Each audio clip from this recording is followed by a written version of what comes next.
Hello dear students, आप लोगों का इस नए वीडियो में स्वागत है। आज के हम अपने इस नए वीडियो में हम एक नया टॉपिक स्टार्ट करने वाले हैं जिसका नाम है मेजर्स टू रिड्यूस पॉवर्टी। इसके पहले की वीडियोस में हम लोगों ने देखा था indicators of poverty and causes of poverty. हमने ये सीखा कि हमें कैसे पहचान सकते हैं कि कौन पुअर है कौन पुअर नहीं है, उसकी क्या क्या रीजंस होते हैं, क्या क्या कॉजेज होते हैं। अब हमें ये सीखना है how can we reduce this poverty, हम इस पॉवर्टी को कैसे रिड्यूस कर सकते हैं। तो जिसमें हमारा पहला पॉइंट है to increase agricultural productivity. It means कि अगर हम अपने कंट्री का एग्रीकल्चर सेक्टर को अगर हम डेवलप करते हैं, इसका प्रोडक्टिविटी इंक्रीज करते हैं, तो कहीं ना कहीं इससे भी हेल्प होगी जो पॉवर्टी उसको डिक्रीज करने में। तो रीड करते हैं अंदर, इसके अंदर क्या लिखा हुआ है, क्या चीजें हैं, समझते हैं। One of the basic reason for poverty, जो एग्रीकल्चर सेक्टर है ये one of the basic reason है। Why it is one of basic reason? क्योंकि राइट नाउ भी हम आज की भी बात करें तो 52% से ज्यादा लोग आज भी कहीं ना कहीं एग्रीकल्चर सेक्टर से जुड़े हुए हैं, राइट। तो अब हमें क्या करना चाहिए? We have to increase in agricultural productivity. क्या करना है हमको? एग्रीकल्चर प्रोडक्टिविटी इंक्रीज करना है। अब वो उससे बेनिफिट क्या होगा? उससे बेनिफिट ये होगा कि increase in productivity of labour, जो लेबर की प्रोडक्टिविटी वो इंक्रीज होगा, एम्प्लॉयमेंट अपॉर्चुनिटीज इंक्रीज होंगी, प्लस उसके साथ साथ क्या होगा? प्राइसेस और फूड ग्रेन्स विल डिक्रीज। देखो, prices of food grains will decreases. अब देखो, जब प्रोडक्टिविटी इंक्रीज हो रहा है तो प्रोडक्टिविटी इंक्रीज होने का मतलब ये है कि कंट्री में प्रॉपर मात्रा में, यानी ठीक है प्रॉपर क्वांटिटी में हमारे पास फूड ग्रेन्स है। अगर फूड ग्रेन्स प्रॉपर क्वांटिटी में है, इट मींस प्राइस ऑटोमेटिक क्या हो जाएगा? डिक्रीज हो जाएगा। अब क्वेश्चन ये है कि ये सारी चीजें पॉसिबल कैसे है? How can we do? The question arises कि हम ये सब कैसे कर सकते हैं। तो ये सब करने के लिए हमें क्या करना पड़ेगा? Through public programmes, inform about upgraded technology, resources at reasonable rate, improve infrastructural facility, maximum prices and regulated market. ये सारी चीजें, फैसिलिटीज जो है वो हमें फार्मर्स को प्रोवाइड करना पड़ेगा, और जिसकी वजह से उनकी जो प्रोडक्टिविटी है, उनकी लेबर प्रोडक्टिविटी है, एग्रीकल्चर प्रोडक्टिविटी, वो दोनों इंक्रीज होगा। जो ये फील्ड है हमारा एग्रीकल्चर फील्ड में भी क्या होगा? लोगों को अपॉर्चुनिटीज मिलेंगी, और जब डेवलपमेंट होगा तो ऑटोमेटिक क्या होगा? फूड ग्रेन्स के जो प्राइस होंगे वो क्या हो जाएंगे? डिक्रीज हो जाएंगे, जिससे मैक्सिमम लोग बेनिफिट ले सकेंगे। और इसकी वजह से जो पॉवर्टी है वो धीरे धीरे क्या होती जाएगी? रिड्यूस होती जाएगी एग्रीकल्चर सेक्टर की वजह से, राइट। फिर हमारा सेकंड पॉइंट है development of small scale industries. अब सेकंड पॉइंट हमें ये फोकस करना है कि कैसे भी करके हमें स्मॉल स्केल इंडस्ट्रीज हैं उनका डेवलपमेंट करना, उनका विकास करना है। अब देखो, इनके विकास से, इनके डेवलपमेंट में से क्या फायदा होगा? Small and cottage industries made immense contribution in GNI, gross national income and employment.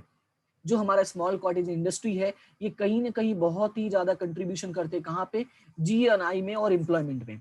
With development of this poverty can be reduce, और अगर इनका डेवलपमेंट होता है somehow we will be able to reduce the poverty, क्योंकि ये कहीं ना कहीं बहुत ही अधिक क्वांटिटी में लोगों को जॉब्स प्रोवाइड करते हैं। क्योंकि अभी भी यहाँ पे लोग लेबर यूज कर रहे हैं, राइट। ये लोग क्या यूज कर रहे हैं? लेबर। ना कि यहाँ पे कैपिटलिज्म चल रहा है, यानी कैपिटल यूज नहीं कर रहे हैं मैक्सिमम। मैक्सिमम ये लोग क्या करते हैं? लेबर यूज करते हैं। और यहाँ पे क्या होता है? जो बड़ी बड़ी इंडस्ट्रीज होते हैं वहां पे क्या यूज होते हैं? मशीन्स यूज होते हैं। तो लेबर अगर इंक्रीज होंगे तो उनकी जॉब्स इंक्रीज होगी, तो definitely they will be able to get the employment. और अगर उनको एम्प्लॉयमेंट मिलेगा तो बेनिफिट क्या होगा? कि उनकी सैलरी इंक्रीज होने से, उनको इनकम मिलने की वजह से somehow the poverty will be reduced, right? Now let's talk about the next point, that is development of unorganized sector. See, vegetable vendors, masons in construction sectors, agriculture labourer, vendors, ये कुछ ऐसे लोग हैं जो आज भी इस सेक्टर में है, अनऑर्गेनाइज सेक्टर में काम कर रहे हैं। मतलब ये है वो अनऑर्गेनाइज्ड वे में काम कर रहे हैं। तो हमें क्या करना है उसके लिए? देखो, यहाँ पे नेशनल कमीशन बनाया है, उसमें क्या किया है? इनके वर्किंग कंडीशंस के बारे में, लाइफ इंश्योरेंस के बारे में, हेल्थ के बारे में, old age pension, other social security measures के बारे में यहाँ पे डिस्कस हो रहा है।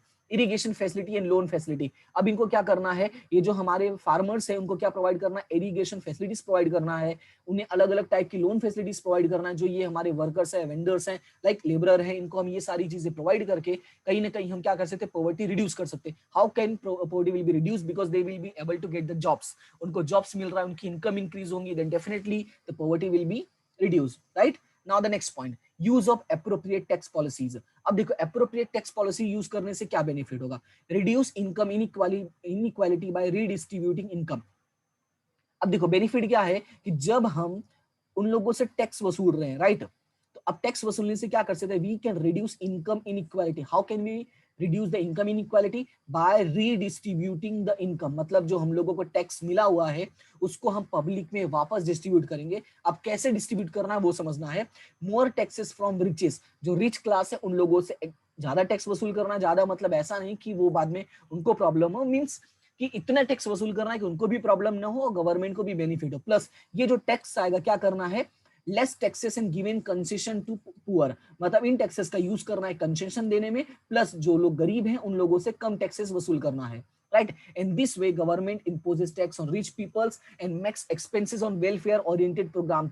अब क्या करना है, ये जो रीडिस्ट्रीब्यूशन ऑफ इनकम की बात हो रही थी, बेसिकली ये किसकी बात हो रही है, ये बात हो रही है वेलफेयर की। हमें क्या करना है, जो एक्सपेंसेस हमें मिल रहे हैं, आई मीन जो इनकम हमें मिल रही है थ्रू द टैक्सेशन पॉलिसीज, हमें उनका यूज कहाँ करना है, ओरिएंटेड प्रोग्राम्स में यूज करना है, वेलफेयर प्रोग्राम्स में, so that the poor can take the benefits. अब रिजल्ट क्या होगा, the result will socio economic condition of poor improves and inequality and poverty decreases, right.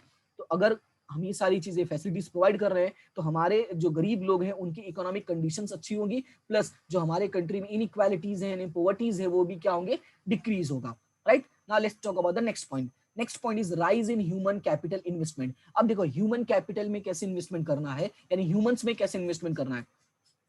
Investment is made on education skill development. Basically हमें कहाँ investment करना है, education में and skill development में investment करना है। So education, what is education, education basically satisfies requirements of various employment opportunities and choice among workers. Basically if a person is educated, right, he is well qualified, then he will be able to do the number of jobs, right, he will have a choice that कि अगर उसको कहीं भी काम करना he can do, right. अगर मान लो जैसे उसको अगर किसी कंपनी में जॉब करना है या किसी अदर फील्ड में जॉब करना है तो वो जॉब कर सकता है because of this education. Now the second one, skill development. अब स्किल डेवलपमेंट में क्या होगा, due to skill development increases productivity of worker. जो वर्कर्स होते हैं उनकी प्रोडक्टिविटी क्या होती है, इंक्रीज होती है। प्लस प्रोडक्टिविटी इंक्रीज होने की वजह से क्या होता है, इनकी जो वेजेस होती है, जो इनकी इनकम होती है, सैलरी होती है, वो भी क्या होगा, इंक्रीज होगा। सो need continuous investment for training and research. That's why we need continuous investment for the training and research.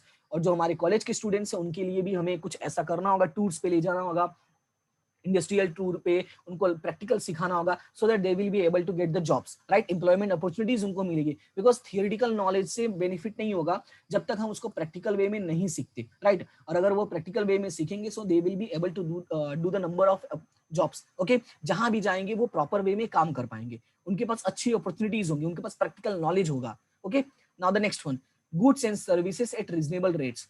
अब इसमें देखो क्या है, nutritive food plus food security eight reasonable rate. Right now government क्या प्रोवाइड करती है, goods और जो सर्विसेज होती है, जो भी उनको रिक्वायरमेंट होता है, एक नॉर्मल ह्यूमन बीइंग की रिक्वायरमेंट है, they are providing it at a reasonable rate.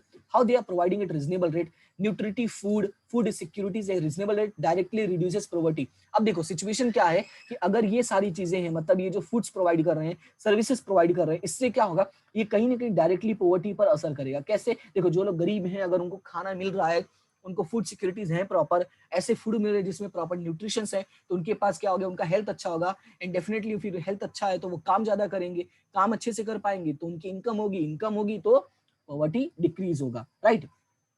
Public distribution system, it means ration shops. हमने देखा है बहुत सारी जगहों पे राशन शॉप्स बने हैं, जहाँ पे लॉकडाउन में भी देखा होगा हम लोगों ने कि सभी लोगों को, जो लोग जिनके पास हमारा बीपीएल और एपीएल कार्ड था, उनको राशन कार्ड था जिनके पास, उनको प्रॉपर वे में जो पब्लिक डिस्ट्रीब्यूशन सिस्टम है उसकी वजह से इनको प्रॉपर वे में जो भी फूड्स थे वो मिल रहे थे, राइट। जो भी अनाज होता है, ग्रेन्स होते हैं, उनको प्रॉपर वे में मिल रहा था।